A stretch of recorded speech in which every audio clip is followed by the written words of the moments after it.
Thank you for the introduction. So welcome to your webinar hosting a virtual site tour at my project, Tunbridge Grammar School for Boys Annex in Sevenoaks in Kent. Hopefully we can recreate the site tour feeling for you online and give you a snippet of what goes on behind the hoardings. In fact, by moving this tour online, we've now to bring together the different team members who you wouldn't normally get to see on a site tour. This gives a more wholesome feel of what goes into and what happens on site. I know we have a wide ranging audience watching us today, so I hope there should be something here for everyone. I'll give a brief introduction to the project, followed by this will be a design overview which will give you the context to the site tour. We will then cover a pre-construction journey before embarking on the virtual site tour itself, which is the main part of our webinar today. We will then close by talking about our legacy we can leave as a project. This leads me nicely on to introduce our speakers today, including myself. We have 4 members of the team joining us live, as well as 2 members of the team with pre-recorded sections for the site tour. I'd have to caveat at this stage, we're not lecturers or broadcasters, quite unusual for us doing this, but we are used to hosting events on site, so hopefully we don't press any wrong buttons and our webinar runs nice and smoothly for you. Over to our team then. So my name is James Cooper. I'm a construction manager for this project. So I work for Wilmot Dixon. Christina Burney will be taking you through design. Christina's the Associate Director at Bond Bryan, who have been involved on this scheme from the beginning. Tom Taylor is our Principal Surveyor for this project, working for Wilmot Dixon as well. He will take you through the pre-construction journey. And then finally we'll have Richard Pickett, who's our Head of Legacy at Wilmot Dixon, who will take you through our social impacts and our now or never strategy to wrap up the presentation. 2 of my team who have pre-recorded parts of the site tour for us are Connie O'Hara, who's our management trainee on site, and then we have Josh Singleton, who is our assistant build manager for Wilmot Dixon. So for our project introduction, before I dive into the detail about the job you can see on the screen, I wanted to run through a little anecdote of how we got here today and why we are hosting the webinar.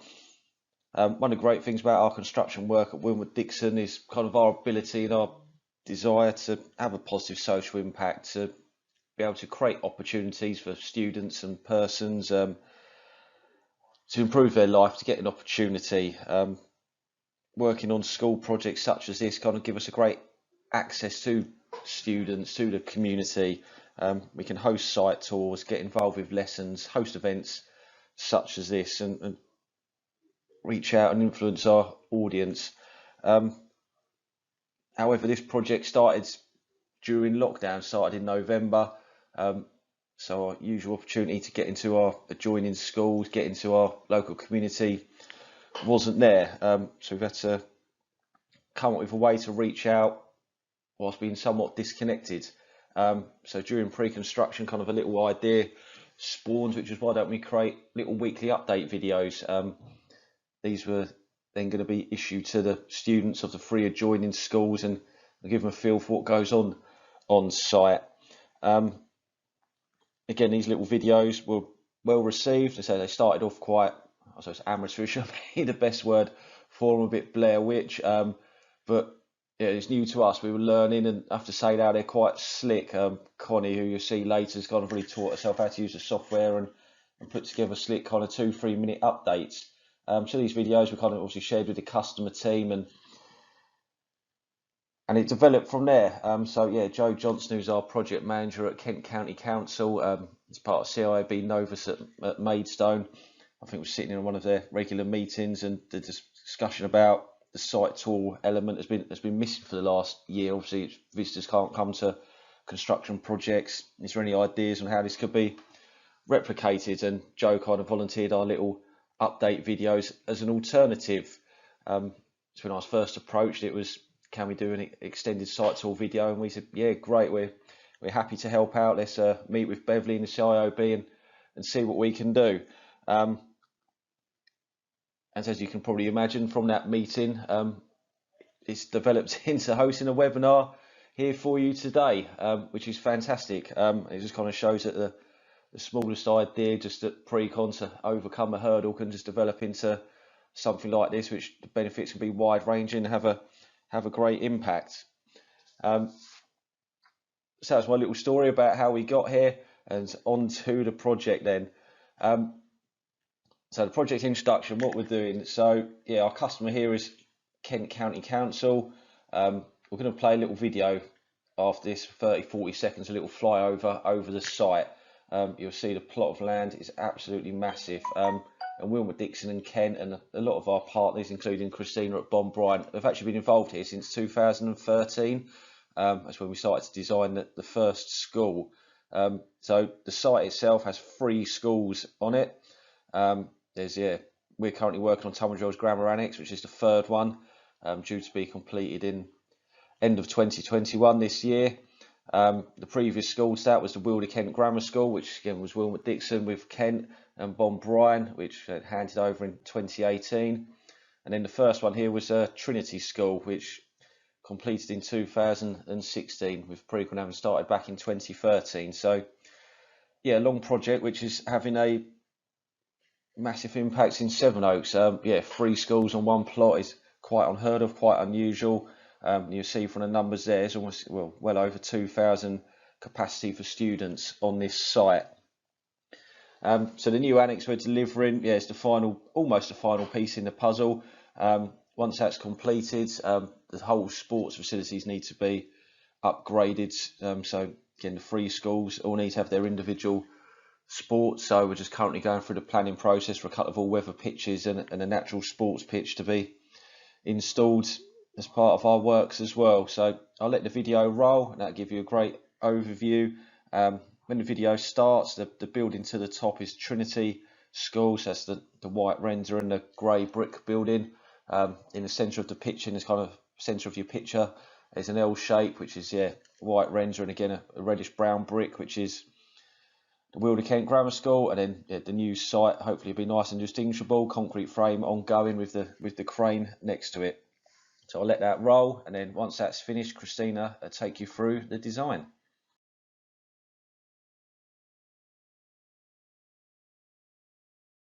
And now we're going to hand over to Christina Burney to take you through the project design. Hi, I'm Christina from Bonbrine, and I'm one of the architects who's been involved in the development of the site since we began working with Kent County Council in 2013. Initially, we were appointed to design the master plan for the site, which encompassed 3 schools in 2 separate buildings. Since then, the master plan has evolved and developed with 2 grammar sponsors joining the site, the expansion of Trinity Free School, as well as the future development of the sports pitches that are currently in planning. This animation that's playing now is a visualisation that we prepared to support the most recent planning consultation for the Boys Grammar Annex. You can see here the new education campus that will support the 3 separate schools, with Trinity in the foreground and the Boys and Girls Grammar Annexes behind. As you all know, the creation of a building is a journey, and we started as we do with every project by listening to the client's needs. In this instance, we had the main client as Kent County Council and then separate stakeholders, which were the schools, each of which has staff, governors, pupils and parents who shape the way the building design evolves. We also have to work to the government's design guidance, which sets out the quality and space standards expected from a government-funded school programme. A key part of the brief was to give the Boys Annex presence on a site already occupied by 2 other schools. We also had to do this by adapting the original shell of the building without blowing the budget. This has resulted in the design you see here, which mirrors the girls' entrance by replacing existing glazing panels with spandrel panels to enable us to fix the signage. Another challenge with this project was adapting the original design for the annex, which had separate teaching facilities but shared support facilities, into 2 separate buildings with separate entrances and mirrored facilities. Using the Department for Education space standards, it very quickly became apparent that an additional floor would be required that needed a new planning application. Part of the school is formed from the 4-storey new build and part from the fit-out of the shell created in 2017. We also had to adapt part of the existing girls' school to ensure each of the grammar annexes had equivalent provision, and we'll see the progress in each of these areas with Wilmot Dixon later on. As an example, the corridor we're now walking down is being created from the end of the girls' dining area in order to connect the new boys' entrance to the dining space beyond. The boys' school actually has a very small footprint. Ideally, in school design, you locate any rooms that need irregular or large deliveries on the ground floor. Dining and the main hall are also ideally located here for events, exams, and access to outside space at lunch. So we work in a 3D model authored in ArchiCAD to design the scheme from inception to completion. We use the model to produce 2D drawings such as plans and elevations, and also to create visualizations such as this fly-through. We can also bring consultant models into our 3D environment to ensure the design is coordinated, such as the lights in this corridor. Increasingly, we're also using the model to coordinate subcontractors' designs during Stage 5. This includes all building elements, from the concrete structure to the services requirements, including ductwork, pipe runs, and for this building, sprinkler pipework. Because all design elements are brought together, the team can make full use of the federated model, not just for coordination, but also to make assessments, such as the natural ventilation design employed here, which uses the monograph system, along with the thermal mass from the concrete structure. We've used other energy-saving technologies such as photovoltaic panels on the new roof and sustainable design strategies such as the drainage design using on-site attenuation. We've been through an extensive design and coordination process with each package, including as an example the furniture package, where we've worked with Pinnacle through the design and consultation process, and we're now moving into manufacture. You can see in this fly-through we've brought Pinnacle's information into our ArchiCAD model, which gives an accurate visual for the school, but also allows us to fully coordinate the furniture with services, for example dado runs for electronic teaching walls and also the finishes. The rest of the first floor new build is occupied by the other practical rooms, including art as well as general teaching. IT and music have been accommodated in the fit-out of the existing building, and staff areas are clustered on each floor to provide a workspace for teachers outside the classroom and also to provide passive supervision. The second floor is predominantly general teaching, as well as the study support areas for sixth form and the library, each of which have stunning views over the surrounding site and mature woodland beyond. The top floor of the new wing, where we are now, is occupied by the science department. Schemes like this project are always a huge team effort. Throughout the life of the project, that team will vary enormously from a design-focused team that starts to work with the client and end users. This is not just the architect, but structural, services, acoustic and fire engineers. There'll also be surveyors and project managers who work alongside the designers to plan and cost the project, planners and statutory authorities that assist in achieving planning permission and building control compliance, through to the main contractors team and all the subcontractors that make these projects a reality. Thank you to Christina for taking us through the design. I'm now going to hand over to Tom Taylor to talk you through our pre-construction journey. Hi all, I'm Tom Taylor, Principal Surveyor with Wilmot Dixon, and I'll be talking to you about the pre-construction process for this project. Tunbridge Wells Grammar Annex is a free-form entry extension with Kent County Council as the customer and was secured through the Procurement Hub, a nationwide framework available to all public sector organisations. The main benefit from this framework is that it provides the fastest procurement route in the UK, whilst guaranteeing to give a large social return on investments, which is monitored through key performance indicators, and based on market data provides around 13% saving on the competitive tendering process. Wilmot Dixon were engaged by Kent County Council under a JCT pre-construction services agreement in April 2020, the scope of which involved the continuing design works with Bon Bryan, including tracking design changes and informing the customer if any changes carried a cost, and to commence surveys and cost planning, also looking at value engineering and buildability options. The original pre-construction programme was agreed based on a start date of January 2021, but following engagement with the customer and the schools, this was brought forward to November 2020 to give more time for the direct fit-out following our completion on site. We achieved this programme saving by agreeing to complete the contract sum analysis based on Stage 3 design information rather than Stage 4, with an open book tender process on the packages to show best value for the customer. Whilst the CSA was being agreed, the Stage 4 information was produced and allowed us to agree a gap analysis between the two sets of information to ensure nothing fell through. We also agreed a number of early order packages between ourselves and KCC, including the tower crane, hoarding, etc., to allow us to hit the ground running on the contract start date. As my colleagues have touched on, we prioritise the shell and core areas of the existing building to allow us to hand over areas for the school to use early. This presented some challenges in the procurement of these areas, as the packages involved were generally finishing trades that are usually procured later on in the project. We had to understand whether buying both new build and fit out packages together was the best way to go, or whether it would be more beneficial to buy them out separately. To assist this, we had bills of quantities prepared in such a fashion that we could look at both options, and as part of the final contract sum negotiations, were able to offer a large saving to the customer on a combined package pricing. Finally, we had to agree the main contract form.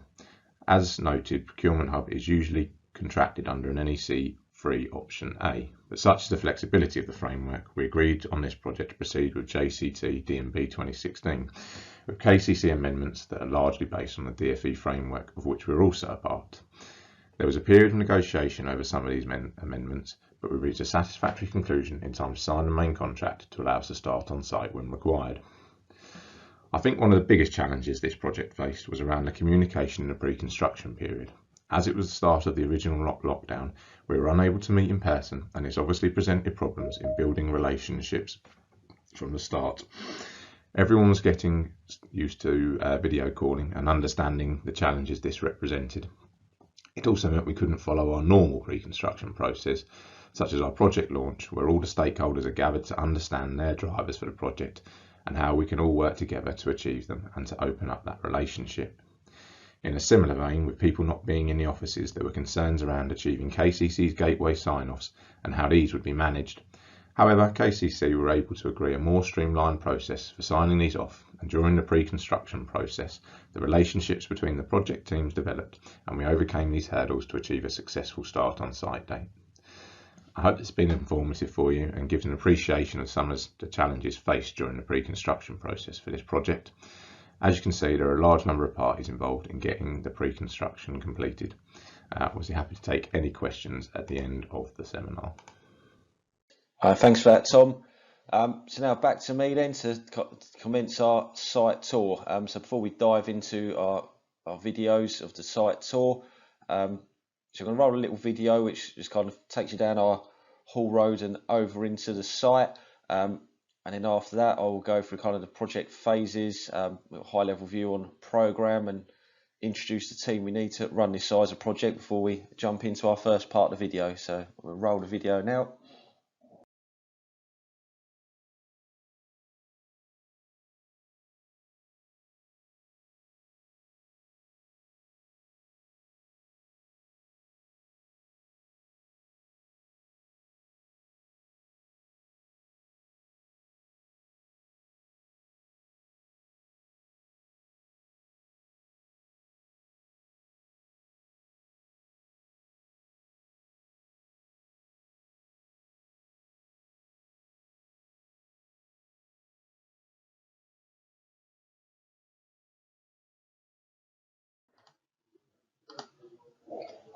So we're now looking at an overview of the site, showing the different works phases. So it's not just a simple new build extension for Tunbridge Wells Grammar School for boys, multiple areas of work around a project. So looking at this plan, you can see a couple of challenges we face. Live school, so you can see, hopefully see my cursor there. So in the circle here, that's Trinity School, and then so the other purple building up here is the live Weald of Kent School. So yeah, wedged between the two live schools on site. And interestingly, the school we're building for, Tunbridge Wells Grammar School, aren't actually with us. They're, say, 15 miles down the road in Tunbridge Wells. So yeah, quite unusual. The main stakeholders not here with us. So on to the phases then. So the first section is the blue here. So that is known as the shell and core fit out, and this is the first part of the project we deliver for Tunbridge Wells Grammar School. So shell and core, what is a shell and core? So it's essentially an empty frame of a building. So the core itself refers to the structure being complete and the core of the services being in place. And then the shell is the envelope, so the cladding's done, the glazing's done, the roof is finished, and the building is watertight. Quite unusual for this to be found in the education sector, more common in retail and commercial, where the building owner, the landlord, wants flexible space to use for tenants. So unusual for us, but then it's part of the project that Wilmer Dixon built previously for Wilder Kent, as we've mentioned. So we're just going in and carrying on the work that we've already done as a company. So yeah, this part of the project was just a fit out only. So internal dry lining at M&E is the first part of the building that opens in July this year. Second phase of the project is the mezzanine. So that's the purple one there. So this is for the Weald of Kent. So working in the live school there. So a mezzanine. So mezzanine's kind of defined as insertion of a additional floor or a lower story within a larger space. So here we've actually gone into their existing lecture theatre, which is a 2-story space, and inserted a steel frame to create that extra floor. So again, restricted there by being surrounded by the live school. Their main entrance is underneath us. We've got classrooms around us and corridors all 3 sides. So yeah, difficult one to navigate. Again, that finishes in the summer this year, ready for Wilder Kent to go and fit out their new classrooms. Third phase is the refurbishment. So that is the yellow square there. So we have quite a fast-paced fit out within the Weald of Kent as well. So we go in there in the summer holidays, so 6 weeks there to refit half a dozen rooms, put some new labs in for them, reconfigure their main entrance and offices. So that's the third phase. Section 4, so the orange there is the new build. So that's 4-story RC frame. Obviously that is the main bulk of our contract here. So that will be for the Tunbridge Wells Grammar School for boys. So they will actually enter the building through the blue part and yeah, go into the orange part as their second phase. So that's due for completion at the end of November. So the school can start using it at the start of the new term in January. The final area there is just a hockey pitch, so the red to the top. So again, just part of our contract here is just to refurbish the existing hockey pitch. That's kind of one of the original features left on site from its life before 2013 as a small school with some sports facilities. So again, we just pulled the surface up and down and put down a brand new international hockey standards during the summer term. And on to our programme. So I wanted to share this slide and give an example of what it takes, how long it takes to deliver a project to this size and with this phasing. So simple bar chart here, just displayed in week numbers. So rolling through it, externals with some of the future works we were talking about with the sports pitches going into planning at the moment. Refurbishment and our mezzanine, so just roll together there on one bar. So again, 35-week fit out duration. Then we've got our kind of fast pace 6 weeks in the summer there. Moving down in the blue, so we've got the shell and core fit out. So again, married up with the one above, really, a 35-week fit out period in there, including commissioning. New build, probably the interesting one. So broken down into the different large trades as we go through the project. So we broke it down into substructure. So again, quite fast paced there. 8 weeks, sorry, till we start the superstructure with an overall substructure of 9. So substructure including the foundations, ground slab, and the external drainage and services. Superstructure is the RC frame itself. So that is that concluding there after 22 weeks. Roof and envelope, kind of slight overlap there with the superstructure. So again, that envelope comprising of the cladding, so that's the Metsec, weatherboarding, metal rails and the corium, and then the glazing and curtain walling that sit within that.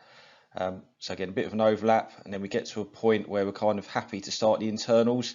So that's kind of a key point on site there. So that's where we're comfortable enough that the envelope has progressed and we're not going to get water penetrating inside. So we kind of refer to that as a kind of a watertight date. So we just know that if we start dry lining, if we start putting timber grounds down, if we start our screening works, there's no risk of weather ingress, water ingress, and affecting the quality of these products. And then from there, so again, quite a keen duration for the internal fit out. So again, about 23 weeks. So that's quite fast paced for a new build fit out. So that's our challenge here on site. And as we get towards the end of that, testing commissioning will start. So we can start our commissioning quite early on. Reason for that is getting power on and getting lights on. So we like to do that as a team, get the lights on nice and early so we can actually finish the building, so finish the decorations, finish the flooring in the actual permanent light that the building will be seen in. So again, key part of our quality process in our stages on the build. And then to the site team. So normally when you come to a project, have a real site tour, you get to meet some of the teams. I thought it would be nice just to show who we have on site and the team we have in place to deliver a project of this size. The names you see in yellow are the team who are on site permanently. So got myself taking the lead on things, and then with Will, who looks after the commercial side of things. So we kind of head the project up. Will has Alex working alongside him. So again, the two commercial guys there, so both assistant surveyors, and then Tom kind of involved in the project, but not based here full time, just assist them as a principal surveyor away from the project. Looking down kind of the ops team, looking after the site, so I've kind of got 4 site managers, so again led by John, who takes the lead on things. We have Steve and Connie, whose responsibilities are looking after the shell and core and the mezzanine area, and then Josh is helping out John with the new builds. Stitching us all together and looking after us and making things tick on site with documentation is Izzy, our project assistant.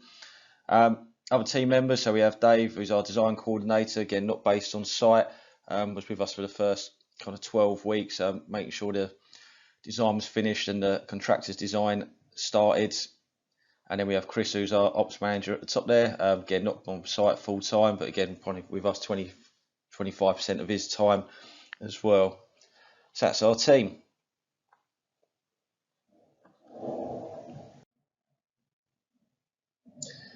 And now on to the main event, I suppose, which is the site tour videos. So we're going to play our videos one after the other. So we have 5 videos we've produced. So these were done about 3-4 weeks ago. You'll see the stages of construction as we go through it. The first video that will play will be our tour around the new builds, followed by a tour around the shell and core. We then have a look in the mezzanine, so that'll be led by Connie. Then comes back to me for a small film about what we're doing with COVID, how that's affected us during our construction time on site here. And then Josh will wrap us up with a little bit about our site-based community engagement.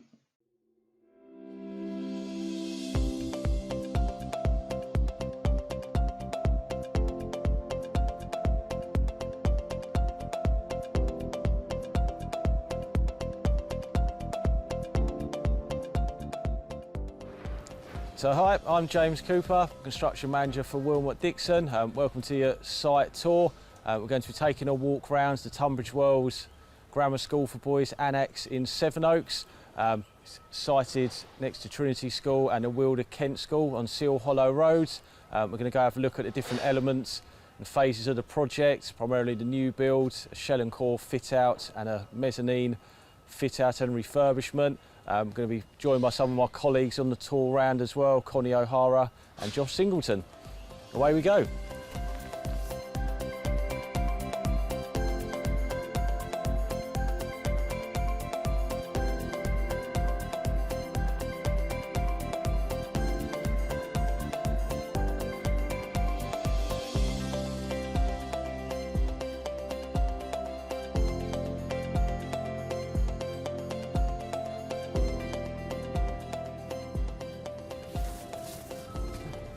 So, welcome to the new build part of the project. This will be just for the Tunbridge Wells Grammar School for Boys. I'm currently on the ground floor here. This is an RC frame construction. It will be 4 stories. The top floor will provide science laboratories. The middle 2 floors will provide teaching space, predominantly classrooms. There's some specialist rooms down the far end, and the ground floor is going to be dining hall, main hall, kitchen, food tech and design rooms.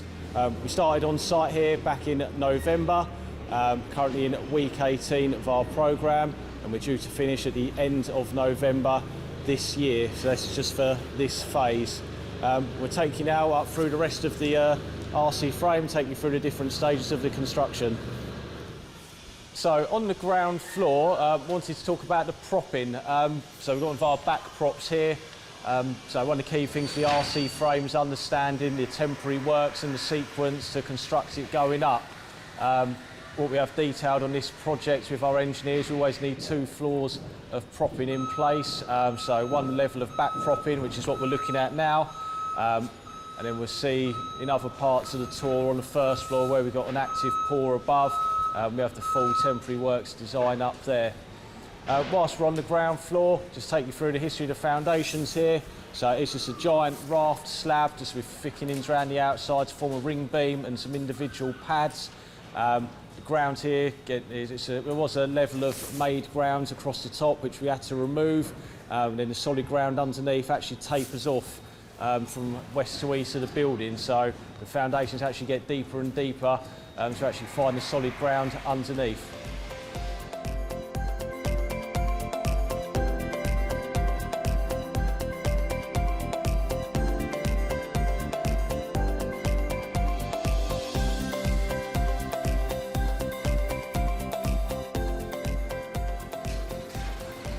So we are now on the first floor of the new build. You see a bit different to the ground floor. We also got the full temporary works here in place, the full propping and beam system. So we've got live floors up above us being worked on. As I say, where we stood at the moment was only poured a couple of days ago. Whilst on this floor, we'll have a look at the finish. So we've specified here to have a power float floor. So there's no further construction build-up after it, no screeding. We'll have perhaps a minimal bit of latex in some vinyl areas. So we've got quite thick slabs here, 375, so we've got the mass in the floor already. Again, the power float will just save us a lot of following on floor works. Probably the hardest thing with the power floating is the length of time it takes to complete this. So the float can only be applied as the concrete is starting to cure. So we've had some big pours down here, kind of 150, 200 metres cube. So by the time the last concrete lorry leaves at 4 or 5 o'clock, we then got to wait 4 or 5 hours before we can start the power float process. So it's a long activity that goes long into the night. So we've had to gain special planning permission for those activities. And again, a small team of 3 or 4 have to stay here in the evenings to complete them works.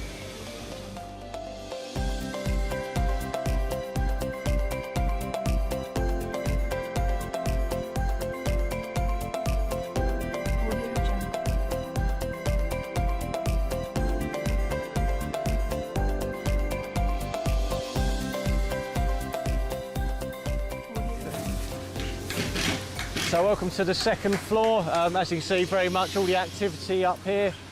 So we only just poured the slab we're standing on 2 days ago. We're looking at getting ready for our next pour behind us tomorrow evening. So looking round, we see rebar underway. So we've got walls being constructed. These are the spine walls that form the side of the staircase that leads up to here, or it leads from here to the 3rd floor. And we've got columns being installed in various stages of construction. So we've got the timber shutters wrapped around these ones here, ready for them to be poured tomorrow. And you'll see other ones around as the rebar cages are just going in. Got one over there.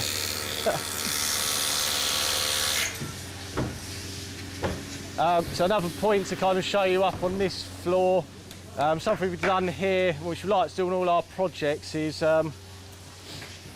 under this grid here, so this is a glass reinforced plastic GRP grid. This is all our service risers, but we like to cast this plastic grid in, so we've always got a safe working platform. So just means that once the concrete frame's finished, there's no risk of any open holes, any openings on the slab, and it just allows our M&E guys to work in there and cut out any openings they need as their works progress. So looking ahead to what happens next for us, the next trade here will be our envelope. So that consists of our supply chain partner A2O, installing the SFS, CP board and Corian brick slips, and then Lee our glazing supply chain partner. They're due on site towards the end of April. That just allows for the back propping to be struck out for at least 2 clear floors underneath us, and they've got a nice clear run of the building for their works. The frame itself, the RC frame, will carry on till the end of May. That's when Gallagher's will be complete, cast the final upstands on the roof, and then that'll also be the time we come in and take our crane down one weekend. So the crane's sole purpose for us is purely for the RC frame construction. Once the crane goes, so there's consideration how to load out the building. So we decided to do this one, just get a 17-metre telehandler in, so we'll set up a couple of loading bays down the far ends of the project, leave out a section of curtain walling, and that'll feed the school as we progress.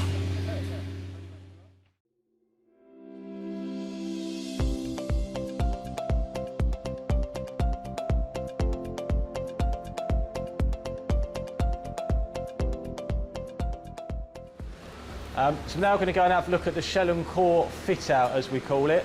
As this part of the project will be for the Tunbridge Wells Grammar School for boys to occupy as well. They take this part of the building earlier in the 2nd of July, so this is our first part of the project that hands over. It's actually an empty concrete frame with the envelope complete. It was done by Wilmington about 3 years ago, so we've had to come in and just basically fit it out and work around the existing live services. So we're going to head up to the top floor and work our way down through the finishing sequence.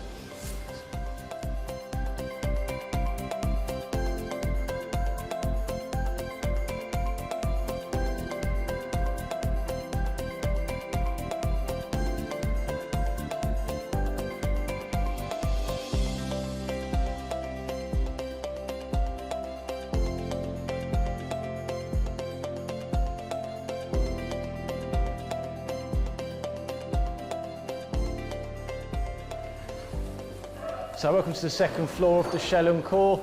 So I brought you into this room here, which is actually going to be permanently the 6th form space for the boys.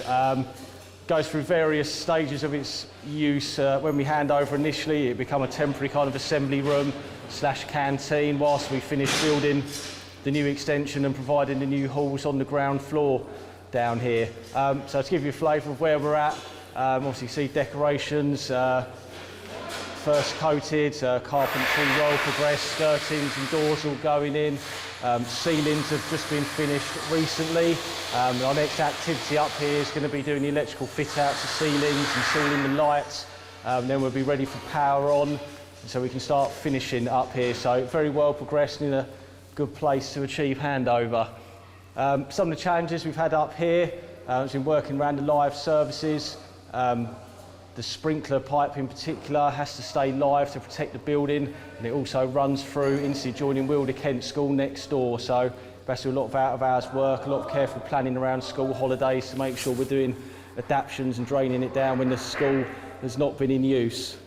We'll head on round, have a look at a couple of the other rooms on this floor, and then we'll work our way down our finishing sequence. So we finish top down in here just so we can manage that install down and out the door.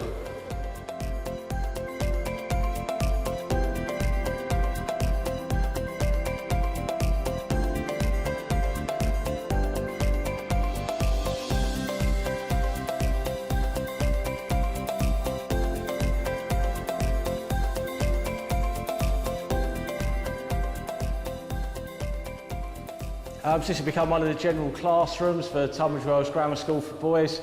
Opposite up here is the server room, which we're just in the process of fitting out.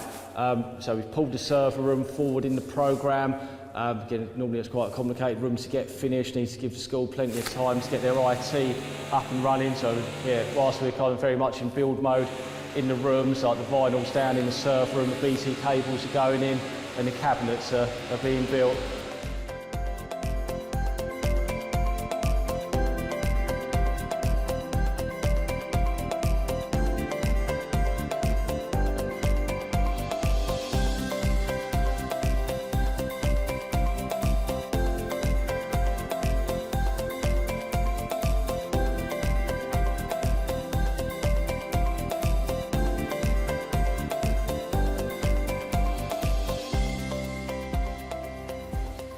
So something we've had to factor into our works here, so this is just a temporary timber wall here, just providing a bit of segregation between us and the new builds. It's almost a temporary wall. This is to give us weather protection at the moment. So we're hanging finished joinery and door sets in here. So again, just the cold, the rain, the humidity wasn't right, so we hang the doors in, so this just gives us a little bit of protection. When it comes to the completed works, or when we hand this area over, we'll have to have the full partitions up, and then where the walkthroughs are, we'll have temporary fire partitions just to provide the segregation between us and the live school. So the first floor is just kind of that step behind the second floor, so we're just kind of finishing down through the building, just taking you into what will be a music classroom. Again, it's a little bit of different construction type in here, so we've actually fully boarded out the soffit just to provide that acoustic protection. So the existing building mimics the new build. It's just a power float concrete floor, there's no screeds, nothing to take the sound out, so that just gives us that buffer between the music classroom and the floor above.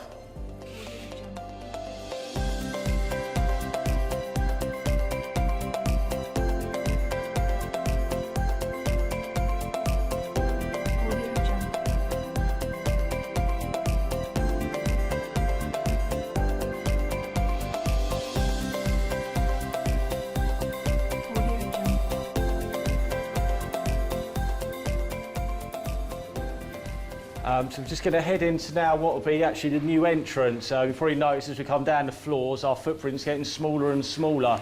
The second floor of the shell and core's got kind of a dozen rooms, the first floor half a dozen. Down here is just literally the new main entrance. So in this corridor of kind of different construction types here. So we've got block work as opposed to dry line walls. We had to change the design on this here quite early on because there was existing underfloor heating. So again, with the dry line system, we'd want to put a fixing through the base track, and we just couldn't trace where the pipes were, and it wasn't worth taking the risk. So all the ground floor refurbishment works, changed the block work walls. In the long term, this will actually be their main thoroughfare into the big canteen in the new build behind. So this wall will just be decorated and then left to the school to put some designs on. So next of us will be like an ashwood Zorba finish applied to the walls here. And we'll go through into what will be the reception.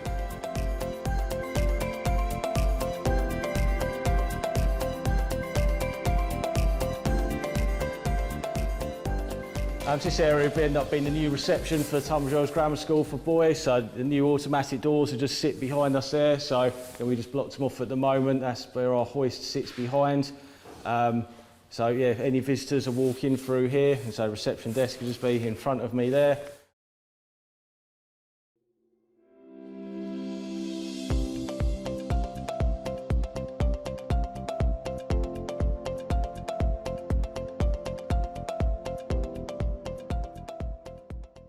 Hi, my name's Connie O'Hara. I'm a management trainee for Wilmot Dixon.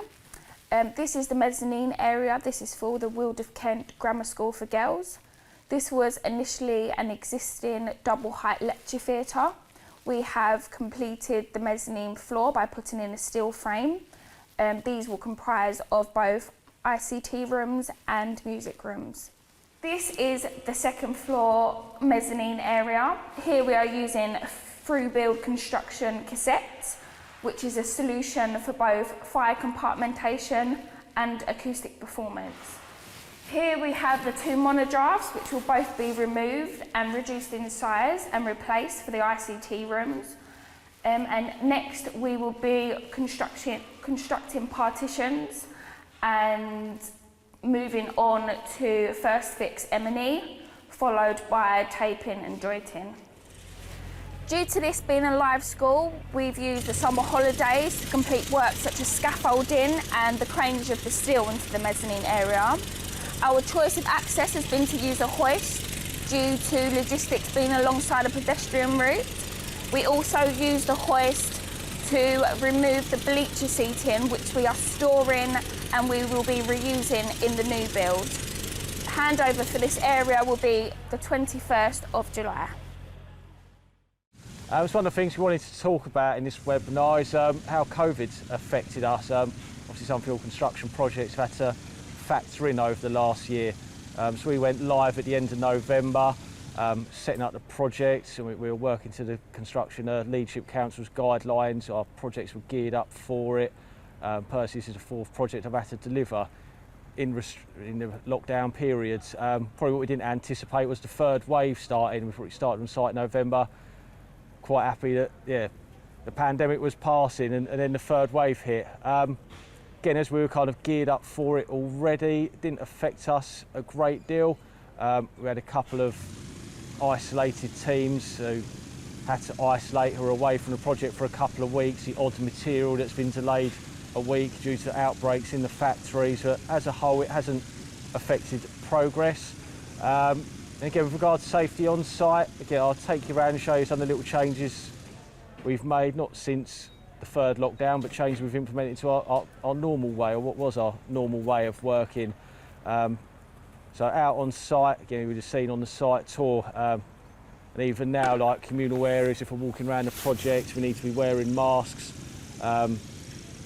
If you're at your place of work, you can remove your mask. That's kind of the rule we've enforced on site. So again, for a still fixer out in the frame, he can take his mask off whilst he's working. But again, if he's then someone's within 2 metres of him, then he needs to put it back on. So it comes with that restriction as well. Again, one-way systems implemented around the site, around the welfare. And then trying to take you around the welfare tour, things a bit different as you come to site. So even the turnstile now, so again, we've upped our technology on the turnstiles. So this is the trial one. We took this for Wilmot Dixon. So this to actually use the type of technology we've got on here at kind of border control now. So it's got a facial recognition system, then it's got the infrared cameras built into it. The thermometer cameras built in. So again, once you walk up to it, if it recognises you, it then flash green for you to go through as long as your temperature's not spiked. If your temperature's high, it flash red, it won't let you into the project. So we've got that immediate temperature control for that sign of coronavirus at the gate. Again, contact points all around the project, so sanitisers, so again, all turnstiles, staircases, egress onto site, random welfare, so we always have that. Then we'll just head in, have a look at the welfare and see what we've done different there.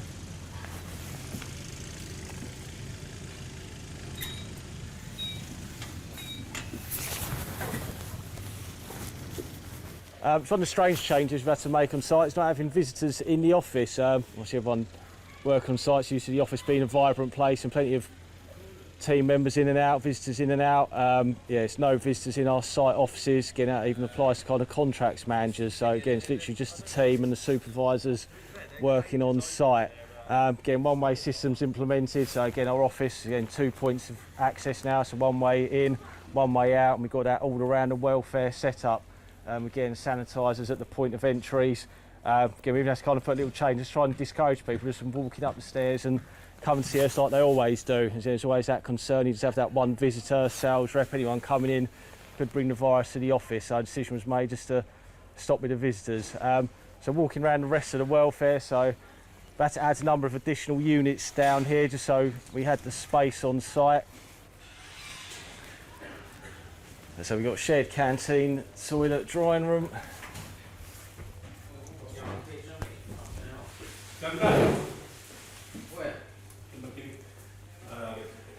So items like the canteen now, so we've had to put screens in between the desks just to help increase the usable space, help with the segregation.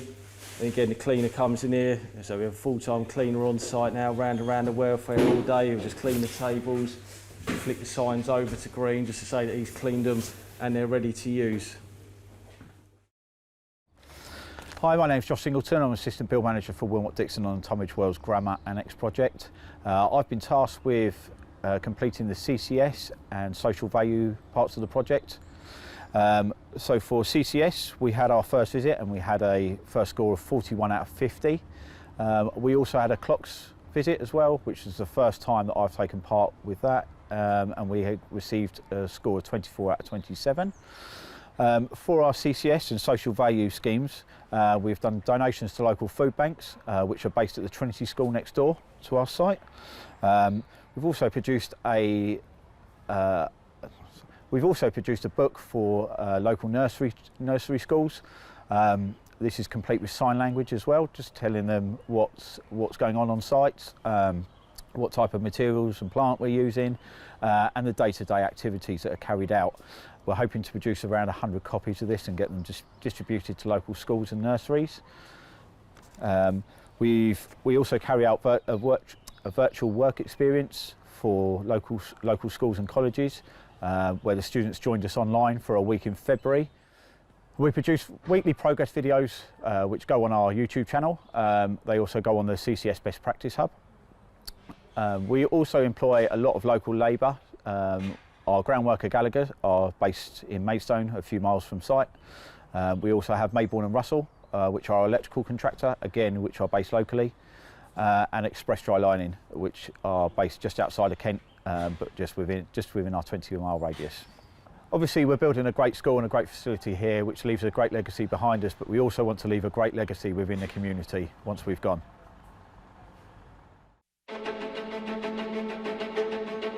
I'm absolutely sure that our people understand what's going on in the world. The science tells us what we now need to know, which is we are facing a global climatic crisis. We have, as a planet, 10 years to halt the increase in temperature globally. It has to be a group-wide commitment, otherwise we're going to fall short, which means that everybody has to play their part to give us a chance of having a planet that's going to be worthy of handing down to the next generation.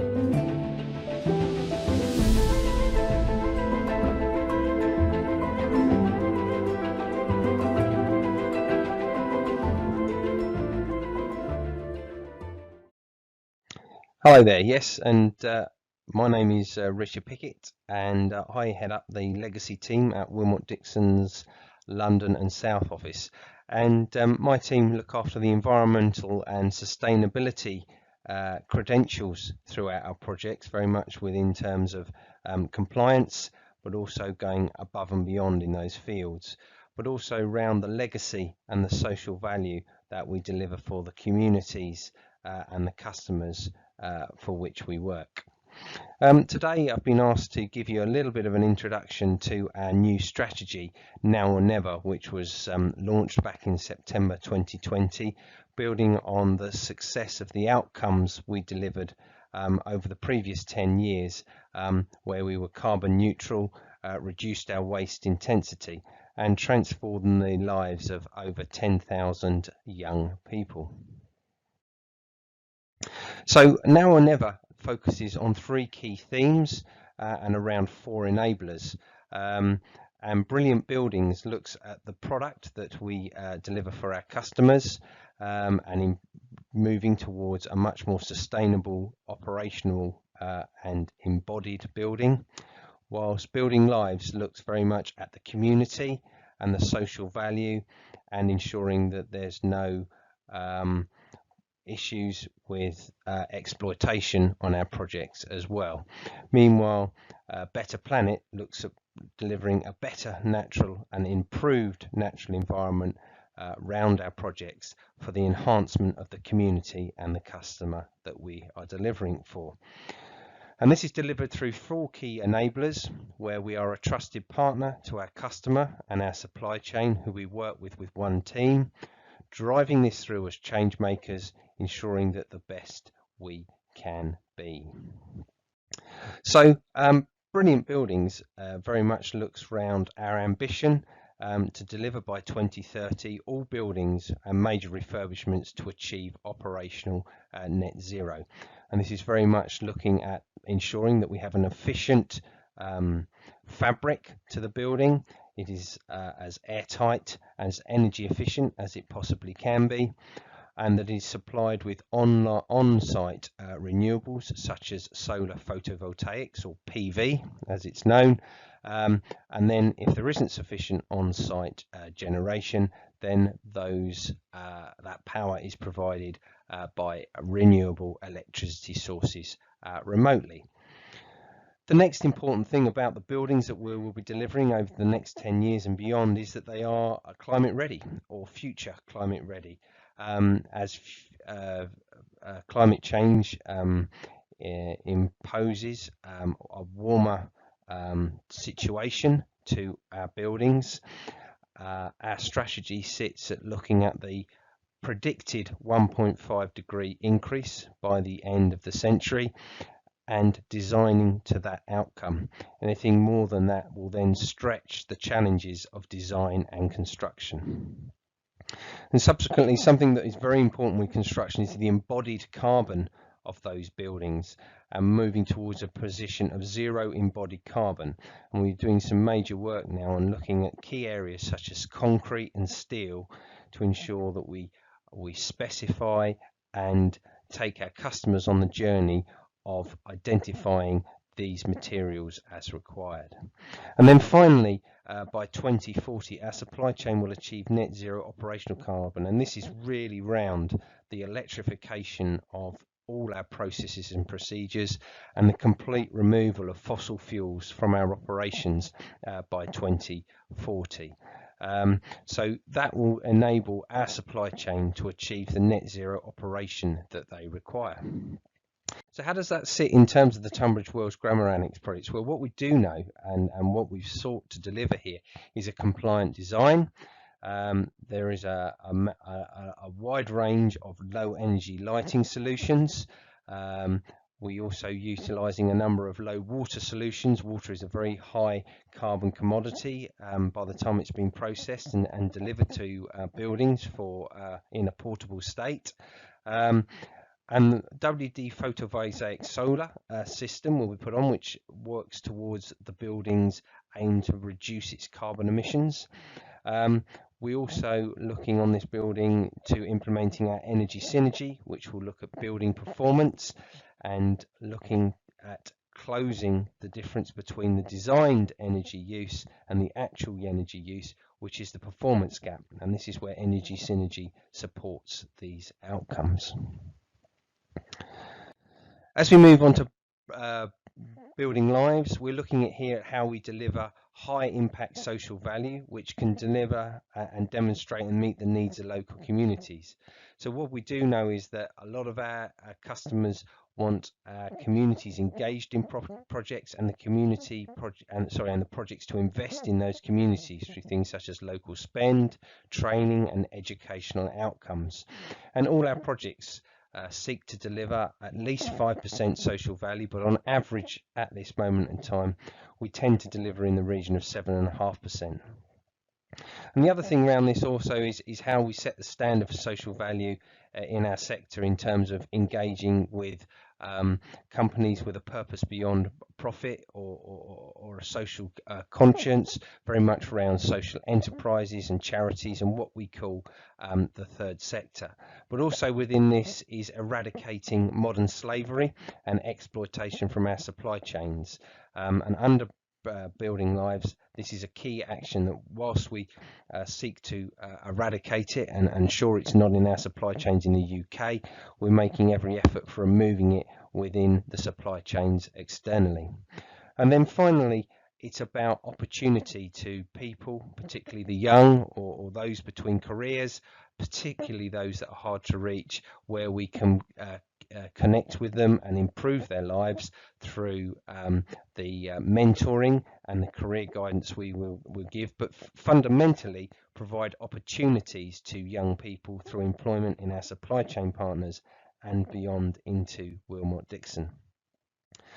And this is very much round where we are with Tunbridge Wells Grammar Annex, and at this time we've got a number of school engagements and virtual project tools that are going on.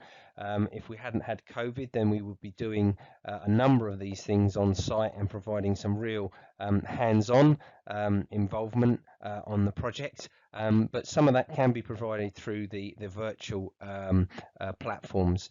We've engaged with the local food bank to provide food donations, and we've also produced a book recently for the local preschool defining the scope of construction safety, but also what goes on behind the hoarding for the benefit of the young children.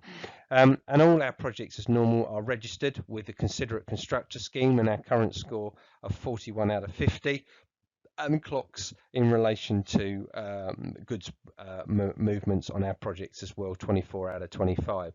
And as you've already heard from Connie, who's one of our management trainees, we have a number of apprenticeships and trainees working across the project to provide opportunities to young people and an insight into the good jobs and opportunities available within construction.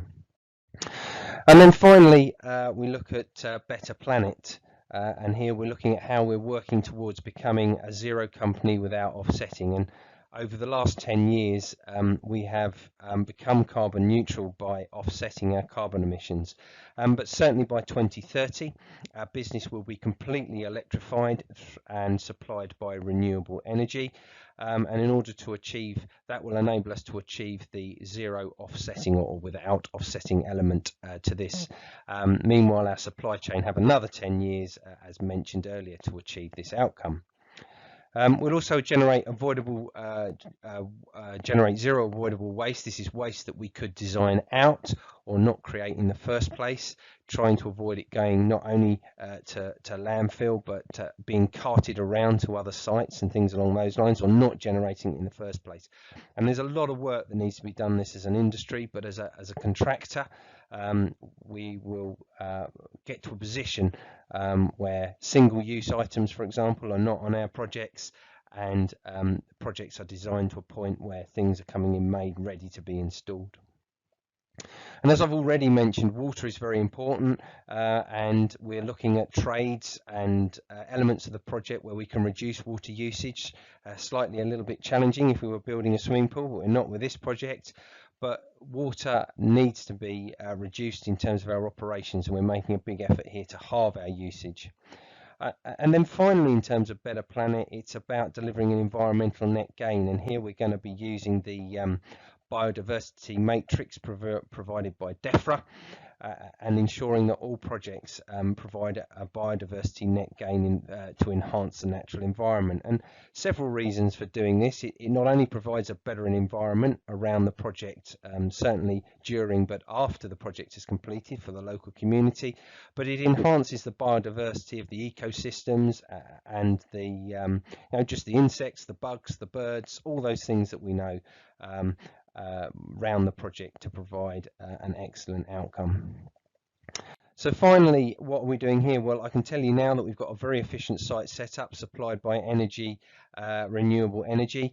Whilst we're doing that, ensuring with everything being switched off in the evening and managed accordingly on our project.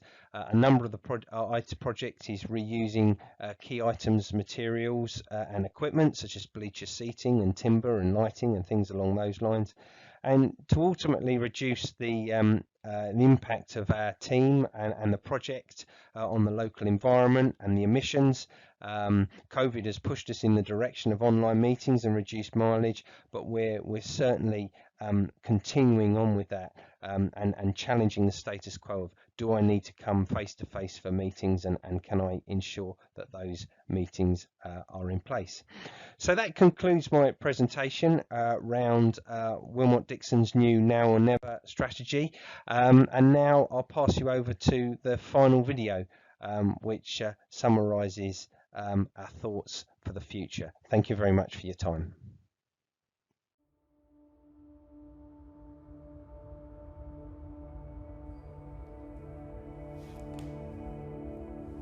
Hi, I'm Sophie. I could be your daughter or your sister. I'm 21. Growing up, I've seen trees and wildlife cut down. I've seen wildfires devastate landscapes, sea life killed and maimed by the pollution in our oceans, families displaced from their homes by flood and drought, and loss of life from pandemics. As far as I can see, things are getting worse, not better. Plants and animals are disappearing faster than ever. We're using our natural resources as if they're going to last forever, and pumping out more and more carbon, accelerating climate change. And even now, in our modern society, we still have poverty, hunger, racism, slavery, and there's so many children in desperate need of our help. So many people my age are disadvantaged, and our life chances shouldn't be determined by where we grow up. We've been talking about saving the planet since before I was born. So little has changed, and now I'm worried time's running out. What would I like to see by 2030? I'll be 31 by then. I'd like a nice home, a family. I'd like to work for a company that cares about doing the right thing, but most importantly, I want to live in a world which respects our planet, and where everyone has a positive future. I want to look back in 10 years' time and say thank you to everyone who has acted now. I want to be able to thank everyone who helped restore and protect our environment, who helped reduce our carbon emissions, and who used our precious resources wisely, and who built sustainable and fairer communities. I want a future where we look after each other and understand the value of our communities so we can help those facing the greatest barriers. I don't want empty words about being environmentally friendly. I want people to keep their promises and to act on them. By 2030, I want to be able to look back and be proud of the difference that you've made. Look, we think Sophie's right. Sustainability cannot be an add-on anymore. It must be a priority for us all. At Wilmot Dixon, we want sustainability to be at the heart of everything we do. We have a moral duty to go further, to play our part in creating a better planet for future generations, to shape a fairer society that is prepared for the challenges ahead, to create brilliant buildings as standard that are net zero carbon in operation and are ready for our changing climate. We are committing now to change the way that we and our industry work over the next 10 years. Brilliant buildings, building lives, better planet. Together, we will make a difference. It's now or never. So thanks for that, Richard. So that brings us to the end of our virtual site tour. Hopefully you've enjoyed it. Me and the team will stay on now for any questions. Hopefully between the four of us, someone's got the knowledge to answer for you. We've got someone from kind of each discipline. Again, if you don't want to ask a question now or we run out of time, our contact details there. Please feel free to email us. Thank you.